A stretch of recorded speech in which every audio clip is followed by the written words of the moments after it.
Dia menipu seorang gadis kecil yang imut ke teras rumah. Lalu dengan kejam mendorongnya ke bawah. Ada banyak orang di sekitar tempat kejadian. Pada saat ini, sebuah sepatu jatuh dari troli. Suji melihat sekali dan menyadari bahwa ini adalah hadiah ulang tahun yang baru saja dia berikan padanya.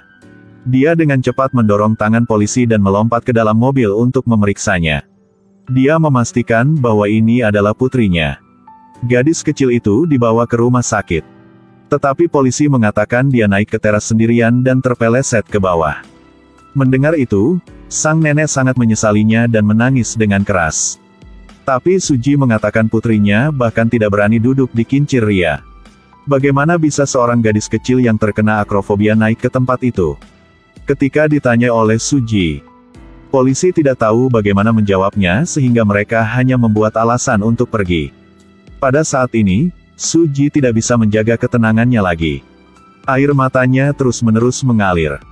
Melihat berapa banyak jenis perangkat yang dipasang ke putrinya. Dia benar-benar ingin menanggung segalanya untuk anaknya.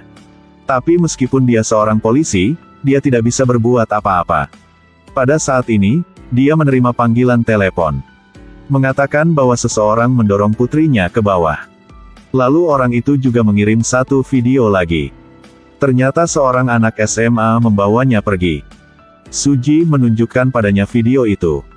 Ketika dia melihatnya, dia mulai bernapas lebih cepat. Apakah dia mendorongmu? Melihat putrinya gemetar. Dia meraih tangannya dan berkata, aku pasti akan menangkap orang jahat itu. Dia kembali ke unit kerjanya dan menceritakan semuanya kepada sang jaksa. Kemudian menangis sambil meminta perintah untuk menyelidiki kasus ini. Untuk mencari tahu siapa yang membawa putrinya pergi.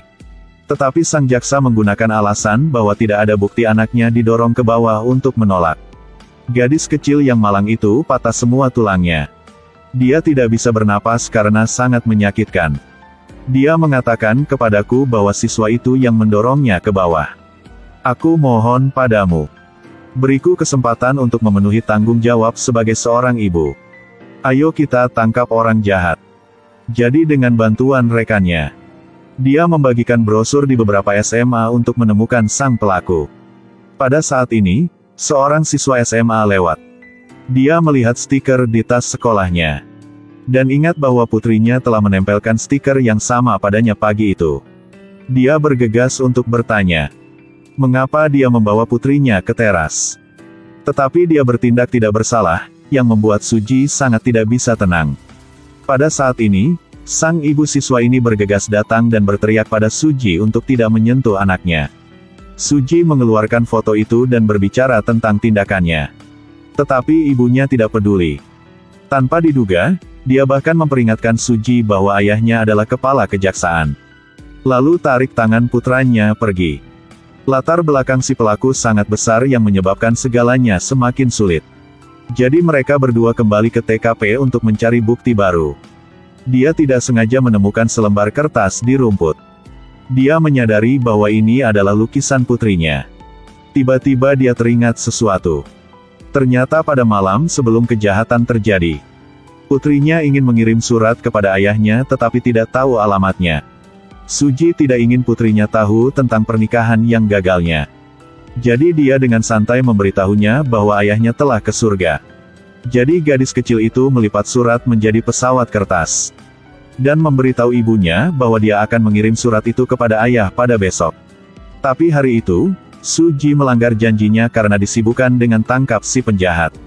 Gadis kecil memanfaatkan ketidakhadiran neneknya untuk berlari keluar dan kebetulan bertemu Siwan. Kak, tahukah kamu tempat mana yang paling dekat dengan surga? Tapi Siwang membawanya ke teras dan membunuhnya secara brutal. Setelah mengerti, Suji patah hati dan menangis.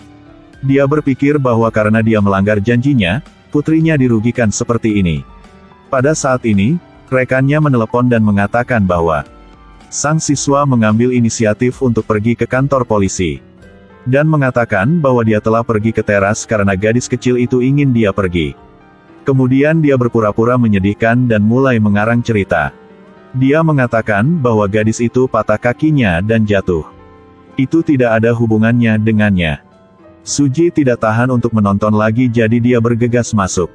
Sementara semua orang berjuang, Siwan menunjukkan senyum berbahaya.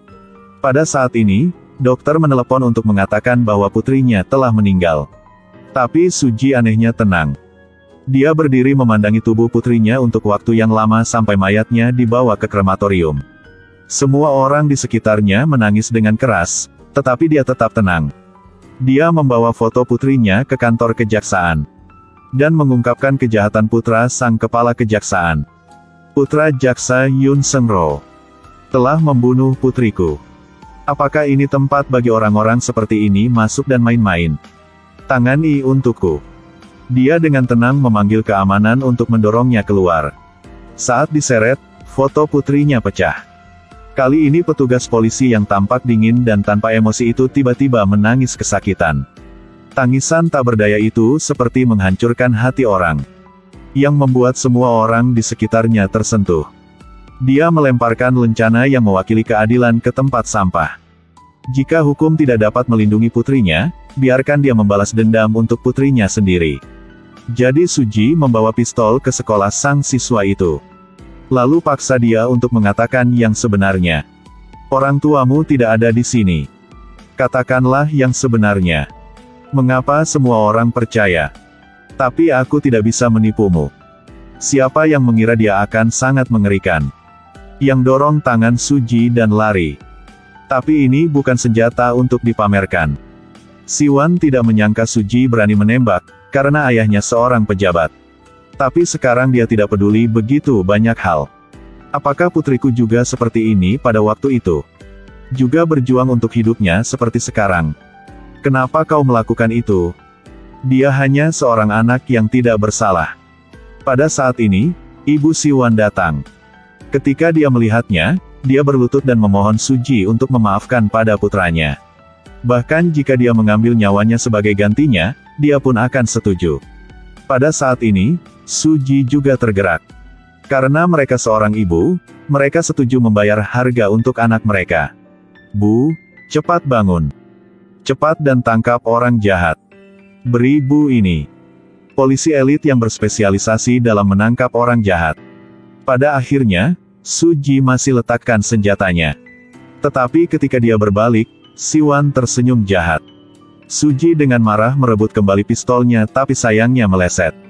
Dia menyesali dirinya karena memaafkannya. Pasti akan sulit untuk membalas dendam di masa depan. Suji ditangkap dan bajingan sialan itu dilindungi dengan baik oleh polisi. Ayahnya bahkan memutarbalikkan kebenaran yang menjadikan Suji sebagai si pembunuh yang gagal. Sangat cepat, video menyalahkan Suji menjadi viral. Tidak ada yang menyebutkan peristiwa tentang putrinya. Pada saat yang sama, di ruangan yang penuh dengan kamera, ada tim yang siap membalas dendam untuknya.